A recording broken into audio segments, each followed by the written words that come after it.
అందరికీ నమస్కారం. Welcome to it's UTV. ప్రస్తుతం మనతో పాటు ఉన్నారు ప్రముఖ తంత్ర జ్యోతిష్యులు, జ్యోతిష్య సామ్రాట్, జ్యోతిష్య రత్న డాక్టర్ చింతా రుక్మాంగదరావు గారు. జూలై 27న మనకి శని వక్ర సంచారం అవ్వనుంది. మరి దీనివల్ల ద్వాదశ రాశుల వారికి కూడా ఎటువంటి ప్రభావం కలగనుంది, ఎవరికి చాలా మంచి జరగబోతుంది, ఎవరు ఎటువంటి జాగ్రత్తలు తీసుకోవాలి, పరిహారాలు ఏంటి, ఇవన్నీ కూడా గురుగారితో మాట్లాడి వివరంగా తెలుసుకునే ప్రయత్నం చేద్దాం.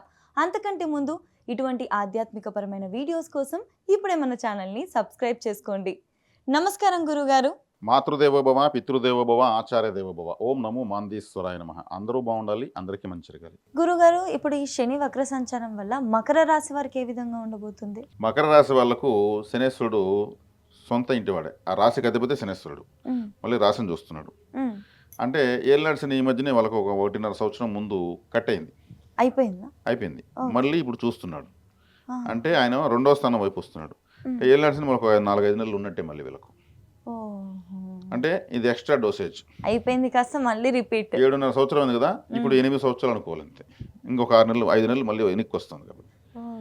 దీనివల్ల మకర రాశి వాళ్ళకి అంటే శనేశ్వరుడు వెనక్కి వస్తున్నంటే మళ్ళీ ఏదో మర్చిపోయిన ఫైల్స్ ఏదో ఉన్నాయి వీళ్ళకి సంబంధించి, వాటిని మళ్ళీ వచ్చి వెరిఫికేషన్ కోసం వస్తున్నాడు అనమాట. ఆకస్మికంగా మళ్ళీ వెనక్కి వస్తున్నాడు. నేను పోవాలి మకర రాశి వాళ్ళు ఏదో మర్చిపోయినానని వస్తున్నాడు ఆయన. కాబట్టి వీళ్ళకు అడిషనల్ ఎఫర్ట్ ఉంటుంది. గురుగారు, ఏళ్ళనాటి శని ఉన్న ప్రతి ఒక్కరికి కూడా ఇలా వచ్చినప్పుడు మళ్ళీ రిపీట్ అవుతుందా, లేదా కొన్ని రాష్ట్రాల వరకు ఇలా రిపీట్? అందరికీ అవుతుంది. ఆ స్థానాధిపత్యం బట్టి శనేశ్వరుడు ఇప్పుడు మకర రాశిని చూస్తున్నాడు. అంటే వీళ్ళకేదో మళ్ళీ గిఫ్ట్ ఇచ్చేదానికి వస్తున్నాడు అని చెప్పచ్చు. ఆ గిఫ్ట్ అనేది శనేశ్వరుడు ఇచ్చే గిఫ్ట్ అంతా ఇప్పుడు కూడా అంటే ఒక ట్రైనింగ్ రూపంలోనే ఉంటుంది. ఒక ట్రైనింగ్ అంటే 2వ ఇంట్లో రాహు ఉన్నాడు, 2వ స్థానం ధనస్థానము. రాహు అంటే మోసము, అంటే డబ్బుల పరంగా మోసపోయేందుకు అవకాశం ఉంటుంది. ఎవరైనా చెప్పిన నమ్మకాలు పెట్టుబడులు పెట్టడము, లేదు అవసరం డబ్బు ఇచ్చి ఏమీ రాసుకోకుండా ఇచ్చేయడము, లేదు ఏదో చెక్కు పడేసి అది వేస్తే కూడా వాళ్ళు ఇవ్వకపోవడము. 2వ స్థానంలో రాహు కాబట్టి, రాహు అంటే మోసం ద్వారా జీవితాన్ని నేర్పించేవాడు. శని బాధ కష్టపెట్టడం ద్వారా నేర్పించేవాడు. కాబట్టి ఇక్కడ వీళ్ళకి రాహు 2వ ఇంట్లో, 3వ ఇంట్లో శని. రాహువు మకరం వైపు వస్తున్నాడు, శని మకరాన్ని చూస్తున్నాడు. అంటే 2 తీవ్ర గ్రహాలు రాశిని చూస్తున్నాయి. సహజంగానే వీళ్ళు ఎఫర్ట్ అంటే వీళ్ళే ఎవరు మకర రాశి వాళ్ళే. కర్షక కార్మిక వర్గాలు ఇప్పుడు ప్రపంచంలో ఎన్నో ఇండస్ట్రీస్ ఉన్నాయి. ఆ ఇండస్ట్రీస్ ఓన్ రకుంటే ఎవరు తెలియదు, కానీ అక్కడ మాత్రం ఇండస్ట్రీలో పనిచేసే కార్మికులు ఉంటారు. అంటే వాళ్ళు కష్టపడే ప్రతి వర్గము మకర రాశి వాళ్ళే. తిరుగుబాట్లంతా మకర రాశిలో, ధర్నాలు రాస్తా రోకులంతా మకర రాశిలో ఉన్న వాళ్ళు చేస్తారు. సిపిఐ సిపిఎం పార్టీలు అంతా వాళ్ళు విప్లవాలు, ఇవన్నీ కూడా రెవల్యూషన్ అంతా కూడా మకర రాశి. దాని తగినట్టు వీళ్ళకి కూడా అన్యాయం జరుగుతూ ఉంటుంది కాబట్టి ఇవన్నీ చేస్తూ ఉంటారు. దాని తగినట్టు 2వ ఇంట్లో రాహు, 3వ ఇంట్లో మళ్ళీ శని మళ్ళీ రాశిని చూస్తాడు. కాబట్టి ఇప్పుడు ఎక్కువగా విశేషంగా కాలభైరవ ఆరాధన చేయాల్సింది వీళ్ళే. అదేవిధంగా దశరథ కృత శని స్తోత్రం అని ఒకటి ఉంది, దాన్ని చదవడం మంచిది ఎక్కువగా. అదేవిధంగా శనేశ్వరుడు అంటే వృద్ధుడు, ముసలి వాళ్ళని సూచిస్తాడు. ముసలి వాళ్ళకి ఏం సమస్య ఉంటుంది? మోకాళ్ళ నొప్పులు ఉంటాయి. వీళ్ళకి సంబంధించినటువంటి తల్లిదండ్రులు కావచ్చు, గురువులు కావచ్చు, మేనమ్మ మేనత్త కావచ్చు, పెద్దమ్మ పెద్దనాన్న కావచ్చు, 60 సంవత్సరాలు దాటిన మోకాళ్ళ నొప్పులు, కీళ్ళ నొప్పులు వస్తాయి. వాళ్ళకి ఆ పెయిన్ కిల్లర్స్, ఆ క్రీమ్స్ తీసివ్వడము, చెప్పులు కొనివ్వడము, వాళ్ళకి ఏదైనా కర్రలు ఉంటే విరిగిపోయింటే డ్యామేజ్ అంటే కొత్త కర్ర కొనివ్వడము, వాళ్ళు ఎక్కడికి పోయి రావాలి అంటే మెల్లగా ఆటో ఎక్కించుకొని తురకలో ఒక సర్వీస్ ఇవ్వడము. చాలా కష్టం, మనం చెప్పిన సులభం కాదు. వాళ్ళు ఒక పట్టాను వాళ్ళు 60 సంవత్సరాల తర్వాత కొంచెం హార్మోన్స్ ఇన్బ్యాలెన్స్ వల్ల చిన్నపిల్లలా తయారైపోయింటారు, సతాయించే విధంగా తయారవుతారు. వాళ్ళు కూడా ఎన్నో లేసి ఉంటారు. ఆ వయసుకు వచ్చేకాడికి కొంచెం మానసికంగా మారిపోతారు. కానీ ఓపికతో వాళ్ళకి సేవ చేయడం వల్ల మకర రాశి వాళ్ళకు అద్భుతమైన ఫలితం ఉంటుంది. ఇది ఎప్పటికీ చేసుకోవాలి మకర రాశిలో అయితే మాత్రం. ఎప్పుడు చేసుకోవడం మంచి, మరీ ముఖ్యంగా ఇప్పుడు చేసుకోవాలి. చేసుకోవడం వల్ల వీళ్ళకి శని యొక్క తాకడ అనేది తగ్గుతుంది. కానీ మనం ఎంత తగ్గుతుందని చెప్పినా ఈ 138 రోజుల పాటు వీళ్ళకు కొంచెం హార్డ్ వర్క్, ఏదో ఒక ప్రాజెక్టు చేతికి వస్తామని అర్థం. గురుగారు, వీళ్ళు ఆర్థిక పరంగా కానివ్వండి, ఆరోగ్యపరంగా కానివ్వండి, ఎటువంటి జాగ్రత్తలు తీసుకోవాలి తప్పనిసరిగా?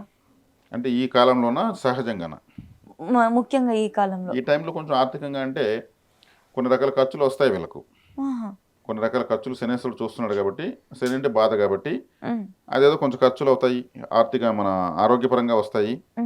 ఇంట్లో కూడా కొంతమంది చేసే తప్పిదాల వల్ల వీళ్ళు డబ్బులు నష్టపోవాల్సి వస్తుంది. ఇప్పుడు ఒక ఇంట్లో ఒక అబ్బాయి ఏదో చేస్తాడు బయట, దాన్ని వాళ్ళ తండ్రి కడతాడు, కట్టకపోతే ఎవరో గొడవకు వస్తారు. కట్టకపోతే ఇతను ఏడుస్తూ కూర్చుంటాడు. తండ్రి తప్పు చేయలేదు కానీ డబ్బులు కడతాడు కదా. అట్లా ఇంకొకరు చేసినటువంటి కొన్ని రకాల తప్పులో, లేదంటే ఇంకొకరు వాళ్ళ కుటుంబ సభ్యులు వాళ్ళకి వచ్చిన అనారోగ్యాలు, లేదా ఒక కుటుంబ సభ్యుల అవసరాలు, దేనికైనా సరే వీళ్ళకి కొంత ఖర్చు లేదని అవకాశం ఈ టైంలో ఉంటుంది. రెండేమంటే రాహు ఉన్నాడు కాబట్టి కేర్ఫుల్గా ఉండాలి. కేర్ఫుల్ అంటే ధనస్థానంలో రాహు ఉన్నప్పుడు డబ్బులకు మోసం జరిగే అవకాశం ఉంటుంది. కొంతమంది చూస్తూ ఉంటాం, మనం ఎన్నోసార్లు అప్పుడప్పుడు వస్తుంటాయి, ఒక బ్యాంకు దివాలా తీసింది, అందరూ కలిసి డబ్బు ఎత్తుకుని బ్యాంకు మూసేసి వెళ్ళిపోయారు అంటుంటారు. కోట్ల రూపాయలు పెట్టుంటారు, అంత డబ్బున్న వాళ్ళే పెడతారు. ఆ నమ్మకాన్ని వమ్ము చేసి ఎత్తుకెళ్ళిపోతారు కదా. వాళ్ళందరికీ ఒకే కర్మ దాడి వచ్చింది. సడన్ గా జరుగుతాయి ఇవి. ముందుగా చెప్తే వాళ్ళు కడతారు, డబ్బు కట్టరు కదా, ఎవరు కట్టరు. కాబట్టి ఆ టైప్ ఆఫ్ అంతా కూడా జరుగుతుంటాయి. ఇప్పుడు ధనస్థానంలో రాహు ఉన్నప్పుడు, రాహు అంటే మోసం కాబట్టి, చీటింగ్ కాబట్టి ఇట్లాంటి వాటి జరిగే అవకాశం ఉంటుంది. కేర్ఫుల్ గా ఉండాలి. అంటే ఇంకా వీళ్ళ టైంలో షూరిటీస్, బిగ్ ఇన్వెస్ట్మెంట్స్, పార్ట్నర్షిప్స్ ఏవి చేయకూడదు. వీళ్ళ కష్టాన్ని నమ్ముకున్న వీళ్ళు పోతే చాలు. ఇంకా గ్రహాలు ఏం చేయవు, ఎవరు ఏం చేయరు. అద్భుతంగా ఉంటుంది. ఈ 2026 సంవత్సరం జూలై 27 తారీఖు శని గ్రహము వక్రగతి ప్రారంభిస్తుంది. ఈ శని మీనరాశిలో వక్రారము ప్రారంభిస్తాడు. మరి ఈయన శని వక్రిస్తే శని కర్మకారకుడు. శని కర్మకారకుడు అంటే ఏమి? కర్మ అంటే ఏమి? ప్రతి పని కర్మే. మీరు నాతో మాట్లాడడము, నిద్రపోవడము, నడవడము, చనిపోయే వరకు మనిషి ఉన్నటువంటి నడవడిక, ప్రతి సెకను చేసే ప్రతి పని కర్మే. అందుకే ఆయన ఆయుష్కారకుడు అన్నారు. ఒక మనిషి ఆయుర్దాయము ఉన్నంత వరకు అతను చేసే పనులన్నీ కూడా కర్మలే. అవి శుభకర్మలు, అశుభకర్మలు ఉంటాయి. కానీ ఆయన ఈ కర్మకారకుడు కాబట్టి ఏ కర్మలైనా కూడా శని యొక్క ప్రభావంతోనే ఉంటాయి. అందుకే ఎవరైనా చనిపోతే ఇతని కర్మ తీరిపోయింది అంటారు. అంటే ఇంకా అతనికి చేసేదని పని లేదు, అందుకే ఆయన చనిపోయాడు, అయిపోయింది, మనకే ఇంకా కర్మ తీరలేదు, మనం ఇంకా బతుకున్నామని వేదాంతంగా మాట్లాడతారు కొంతమంది పెద్దవాళ్ళు. అంటే ఇంక మనకు పని లేదు అంటేనే మనం ఈ శరీరాన్ని వదిలేస్తాం, ఆయుష్ తీరుతుంది. ఏదో చేయాల్సిన కర్మ ఉంది కాబట్టి మనం పుడతాం. ఏ పని చేసే అవసరం లేకపోతే అసలు పుట్టం. వాళ్ళకి పనే లేనప్పుడు మళ్ళీ జన్మ ఎందుకు? జన్మ ఉంటే కర్మ ఉంటుంది, కర్మ ఉంటే జన్మ ఉంటుంది. బుద్ధి కర్మానుసారే, కర్మ జన్మానుసారే, జన్మ కర్మానుసారే.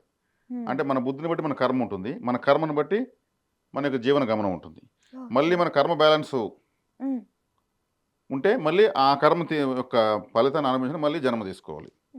అందుకే జన్మ కర్మానుసారే, కర్మ జన్మానుసారే, బుద్ధి కర్మానుసారే. ఇప్పుడు వివాహానికి వెళ్తాము, పెండ్లికి ఏడుస్తూ వెళ్తామా?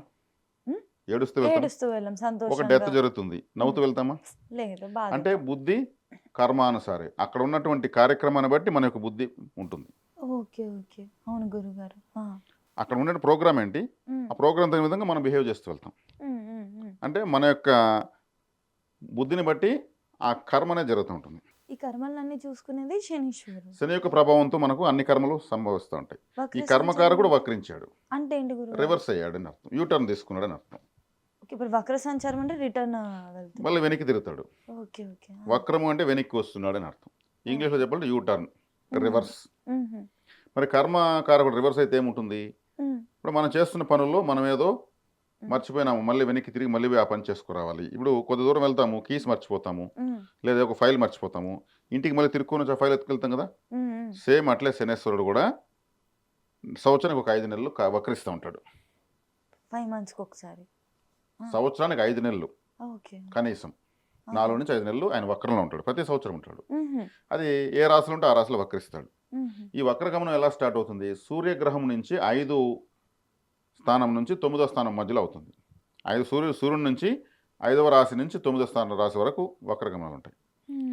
గురువుకైనా, కుజుడికైనా, శనికైనా. ఇంకా బుధుడు, శుక్రుడు ఆయన కూడా తిరుగుతూ ఉంటారు, వాళ్ళ క్యాలిక్యులేషన్ వేరే ఉంటుంది. ఈ 5 గ్రహాలు వక్రిస్తూ ఉంటాయి. రాహుకేతులు పర్మనెంట్గా వక్రంలో ఉంటారు, రవిచంద్రులకు వక్రగతి లేదు. ఇది వక్రం యొక్క వివరాలు. ఇప్పుడు కర్మకారుడు వక్రించాడు అన్నప్పుడు ఏం చేయాలి? సూర్యుడు యొక్క శనిగ్రహం యొక్క కారకత్వాలు ఏంటి? నడక, వాకింగ్ చేయడం శనేశ్వరుడు. అంటే కాళ్ళు అంటే శనేశ్వరుడే. చెప్పులు, షూస్ కావచ్చు, ఇంకేదైనా చెప్పులు కావచ్చు, శనేశ్వరుడే. చీపురు కట్ట ఆయన ఆయుధం. చీపురు కట్టను కూడా ముందుకి వెనక్కి వక్రం చేస్తేనే శుభ్రం అవుతుంది. ఆలయమైనా, హాస్పిటల్ అయినా, ఇల్లు అయినా అదే ఆయన ఆయుధం. అదేవిధంగా శనేశ్వరుడు నలుపు రంగు సూచిస్తాడు, బొగ్గులు సూచిస్తాడు. అందుకే మన సింగరేణి బొగ్గు కార్మికులంతా కూడా శని యొక్క ప్రభావంతో అక్కడ కార్మికులు అవుతారు. శని యొక్క అనుగ్రహం ఉంటే అటువంటి వాటిలో జాబ్ వస్తుంది. ఇంకా ఈ లెదర్ బిజినెస్, చొప్పుల బిజినెస్, తర్వాత ఎత్తుకుంటే ఇంకా కర్షక కార్మిక వర్గాలు, కష్టపడి పనిచేస్తున్న వాళ్ళు అందరూ కూడా, సమాజంలో ఓట్లు వేసే వాళ్ళంతా కూడా శని ప్రభావంతోనే ఉంటారు. ప్రజా తిరుగుబాట్లు ఇవన్నీ కూడా శనేశ్వరుడే. ఇన్ని కారకత్వాలు ఉంటాయి. మరి ఆయన వక్రించాడినప్పుడు ఏమవుతుంది? కర్మ అన్నాను కాబట్టి, అంటే వృత్తి కారకుడు. కర్మ అంటే వృత్తి కూడా వస్తుంది. వృత్తి కారకుడు కాబట్టి చేస్తున్న వృత్తిలో వీళ్ళు ఆలస్యాలు ఎదుర్కొంటారు. ఇప్పుడు పెట్టిన పెట్టుబడులు కొంతమందికి బ్లాక్ అవుతాయి, కొంతమందికి కర్మ అంటే వృత్తి కోసం చేసే ప్రయత్నాలు ఆలస్యం అవుతాయి. రివర్స్ సైడ్ కాబట్టి కర్మకారకుడు. ఇలా పలు రకాలుగా వాళ్ళ వాళ్ళ ద్వాదశ రాసులను బట్టి వాళ్ళకు ఉంటాయి ఫలితాలు. కొంతమంది బై బర్త్ పుట్టినప్పుడు 1970లోనో 80లోనో 90లోనో 2000 సంవత్సరంలో ఎంతోమంది పుడతారు కదా, ప్రతి సెకండ్ పుడుతుంటారు. వాళ్ళు పుట్టినప్పుడు శని వక్రంగా ఉన్నప్పుడు పుట్టుంటే, ఇప్పుడు శని వక్రించాడు కదా, ఇప్పుడు బాగుంటుంది వాళ్ళకు. ఆపోజిట్ ఉంటుంది. అంటే వక్రంగా ఉన్నప్పుడు పుట్టిన వాళ్ళకు శని ప్రతి సంవత్సరం 5 నెలలు వక్రిస్తాడు కాబట్టి 5 నెలలు బాగుంటుంది. వాళ్ళ పుట్టిన జాతకంలోనే వక్రంగా ఉన్నాడు. ఇప్పుడు మ్యాథమెటిక్స్లో మైనస్ ఏమవుతుంది? ప్లస్. ఇక్కడ వాళ్ళు పుట్టినప్పుడు వక్రంగా ఉన్నాడు, ఇప్పుడు గోచరంలో వక్రంగా వచ్చాడు. వక్రం ఏమవుతుంది? సక్రమం అవుతుంది. కాబట్టి ఇక్కడ వక్రమైతే అంతా చెడు జరిగిపోతుంది కదా. శనేశ్వరుడు ఎప్పుడు చెడు చేయడు. మర్చిపోయిన దాన్ని మళ్ళీ గుర్తు చేస్తాడు, నేర్పిస్తాడు. ఒక కౌన్సిలర్ అయినా, ఒక ట్రైనరు, ఒక జీవితాన్ని ఇచ్చేటువంటి గ్రహం. గ్రహాలన్నీ జీతం ఇస్తాయి. శనేశ్వరుడు ఒక్కడే జీవితాన్ని ఇస్తాడు. జీతాన్ని ఆయన ఇవ్వడు. అందుకే భయపడిపోతారు ఆయన అంటే. జీతం తాత్కాలికమైనది, జీవితం శాశ్వతమైనది. కాబట్టి శాశ్వతమైనదే ఇస్తాడు. అందుకే కలిగించే దాంట్లో శనేశ్వరుడు అంతటి వాడు లేడు. కష్టపెట్టే దాంట్లో ఆయన మించిన వారు లేరు. కష్టపడాలంటే ఎవరికైనా భయము, సుఖమే కావాలనుకుంటారు. కాబట్టి ఆ సుఖము ఎలా వస్తుంది? కష్టే పలి. No pain no gain. Flyover ఇలా అనుకుంటే ఇలా అంటే అయిపోతుందా? మనం కష్టపడి వేస్తే ఫ్లైఓవర్ ఇట్లా పోయేది, ఇట్లా దాటేస్తాం. ప్రతి ఒక్కరి జీవితానికి ఒక ఫ్లైఓవర్ వేయాలంటే ఆయన వేస్తాడు. మిగిలిన గ్రహాలు ఏమరుస్తాయి, నీకు ఇట్లే ఉంటుంది లైఫ్ అంతా ఎంజాయ్ చేసుకో అనేసి డబ్బులు అనదం పోతాయి. అప్పుడు శనేశ్వరుడు వచ్చి, డబ్బు ఉంటే నీ విలువ ఎంత, డబ్బు లేకపోతే నీ విలువేంటి, నీ భార్య దగ్గర నీ విలువెంత, నీ పిల్లల దగ్గర నీ విలువెంత, నీ స్నేహితులు నీతో ఎలా ఉంటారు, డబ్బులుంటే ఎలా ఉంటారు, లేకపోతే ఎలా ఉంటారు, అవమానం అంటే ఏమిటి, ఆకలి అంటే ఏమిటి, దౌర్భాగ్యం అంటే ఏమిటి, దారిద్ర్యం అంటే ఏమిటి, నష్టం ఎలా ఉంటుంది, కష్టం ఎలా ఉంటుంది, సుఖం ఎలా ఉంటుంది, మొత్తం నేర్పిస్తాడు ఆయన. అప్పుడు బాధలు కలుగుతాయి. ఇవంతా మామూలు ట్రైనింగ్ కాదు. కాబట్టి అప్పుడు ఏమవుతుంది, మనిషి అన్ని బాధలకు ఒక నిప్పులో పెట్టి ఒక ఇనుప ముక్కను కాల్చి కొట్టి మంచి ఆయుధంగా తయారు చేసి, పదునైన ఆయుధంగా తయారు చేసి సెట్ అవుతుంది, అలా చేసేస్తాడు. కాబట్టి శనేశ్వరుడు లేకపోతే ఎవరు ఉద్ధరించబడరు. అందుకే గ్రహాలన్నింటిలోకి శని భగవానుల వారిని ఈశ్వరత్వం ఇచ్చారు. గురుఈశ్వరుడు, బుధీశ్వరుడు, కుజీశ్వరుడు అని అన్నారు. రవీశ్వరుడు, చంద్రీశ్వరుడు అంటారు. ఒక్క శని భగవానులను మాత్రమే శనేశ్వరుడు అంటారు. ఆయనకి ఆ శక్తి, ఆ యొక్క వరము పరమేశ్వరుడు ఇచ్చాడు. ఈ గ్రహాలన్నీ కూడా తాత్కాలికమైన ఫలితాలు ఇస్తాయి. కాబట్టి మనకు ఒక ఆర్మీ ఆఫీసర్ అయినా స్ట్రిక్ట్గానే ఉంటాడు. ఎవరికైనా సరే ఏమైనా నేర్పిస్తాడు. వాళ్ళకి అన్నీ నేర్పించి వాళ్ళకి ఆయుర్దాయాన్ని కూడా ఆయనే ఇచ్చేది. ఇప్పుడు ఆయుర్దాయం అన్నాను కాబట్టి, ఒక వారంలో చనిపోయే వ్యక్తి రాబోయే నెలలో కలెక్టర్ అవుతాడంటే ఏం చేయను? అతను చనిపోయేది వారానికి, అతను కలెక్టర్ అవ్వాల్సిన నెల తర్వాత, 7 రోజుల తర్వాత అతనికి బ్రీతింగ్స్ లేవు శ్వాస పీల్చుకోవడానికి, అంటే ఆయుర్దాయం లేదు ఇక్కడ. ఈ ఆయుర్దాయం ఉంటే ఏమైనా అవుతారు. కాబట్టి అన్నిటికన్నా గొప్పది ఆయుర్దాయం. ఆయుష్ లేనప్పుడు మన ఒంటి నిండా వజ్రాలు ఏం ప్రయోజనం? ఈ చేతికి ఏదో గాయం అవుతుంది, దీనికి వజ్రాలు బ్రాస్లెట్ వేసినా అనుకో, ఆ గాయం తగ్గుతుందా? టించర్ వేస్తే, మందు వేసి, ఇంజక్షన్ వేసి తగ్గుతుంది. ఇది నేర్పిస్తాడు శనేశ్వరుడు. కాబట్టి మేము ఎన్నో కష్టాలు పడితే ఈరోజు ఈ స్థాయిలో ఉన్నాము అని పెద్దవాళ్ళు చెప్తుంటారు. ఆ కష్టాలని ఎవరు నేర్పించారు? శనేశ్వరుడు వచ్చి నేర్పించి ఆ స్థాయికి వచ్చేస్తాడు వాళ్ళని. అలా కష్టాలు పడితేనే ప్రతి 10 రూపాయలను కూడా ఆలోచించి ఖర్చు పెడతారు. ఆ కష్టాలు పడకపోతే డబ్బు విలువ తెలియదు, జీవితం విలువ తెలియదు. కాబట్టి శని భగవానుల యొక్క మహత్యము, ఆయన యొక్క ఆవశ్యకత ఎంతంటే, నేను చెప్పలేనంత, మీరు వినలేనంత. ఎంత చెప్పితే అంత తక్కువే, ఎంత వినగలిగితే అంత ఎక్కువ ఉంది. అది శని భగవానుల వారు. కాబట్టి ఇక్కడ శనేశ్వరుడు అంటే ప్రపంచానికి ఆధారమైన, కరెక్ట్ ఇప్పుడు కాళ్ళు అని చెప్పాను శనేశ్వరుడు అంటే కాళ్ళు లేకపోతే మనం ఏం మనుగడ సాగిస్తాం. ఏమీ చేయలేము. ఆయుష్ అని చెప్పాను ఆయుష్ లేకపోతే ఏమి, అవును. ఇలా పుట్టి అలా చనిపోతే మళ్ళీ ఎందుకు ఆ జన్మ. ఉమ్, ఉమ్, కాబట్టి ఈయన గురించి నువ్వు నన్ను శని పట్టినావు శని కాలు పెట్టినట్టు పెట్టావు శని అని ఏకవచనంతో మాట్లాడకూడదు.